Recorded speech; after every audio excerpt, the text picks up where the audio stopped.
দেশে জরুরি অবস্থা বা তত্ত্বাবধায়ক সরকারের সম্ভাবনার বিষয়ে কিছু জানেন না বলে সাফ জানিয়ে দিয়েছেন আইন উপদেষ্টা ডক্টর আসিফ নজরুল।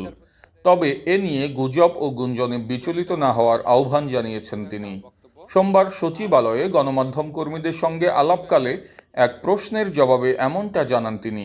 আইন উপদেষ্টা বলেন, প্রধান বিচারপতির সঙ্গে সেনাপ্রধান দেখা করেছেন এমন কিছু তার জানা নেই।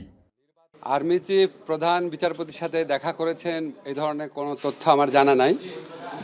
আমি দু একটা পত্রিকায় দেখেছি, আর অনলাইনে এটা নিয়ে নানান গুজব গুঞ্জন হয়েছে দেখেছি। এসব গুজব গুঞ্জন নিয়ে বিচলিত হওয়ার মতো কিছু নাই, এটা হচ্ছে আমার বক্তব্য।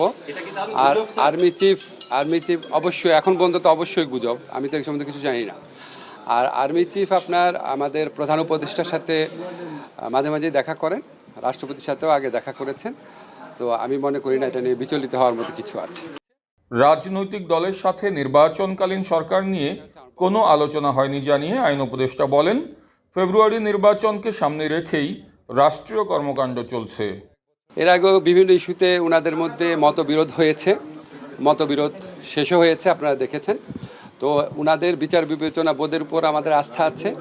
আমরা মনে করি যে প্রয়োজনীয় মুহূর্তে আমরা তাদের বিভিন্ন ব্যাপারে মতভিন্নতা থাকতে পারে, প্রয়োজনীয় মুহূর্তে অবশ্যই আমরা তাদের মধ্যে ঐক্য দেখতে পারবো।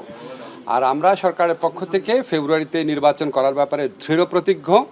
এটা আমাদের প্রধান উপদেষ্টা বারবার বলেছেন, নির্বাচন কমিশনকেও সেরকম ইনস্ট্রাকশন দেওয়া হয়েছে, ওনারা সকল পদক্ষেপ গ্রহণ করছেন। তার আগে কিছু বিষয়ে যে মতভিন্নতা রয়েছে বা মতভেদ রয়েছে, সেটা আমরা আশা করি সেটা দূর হয়ে যাবে।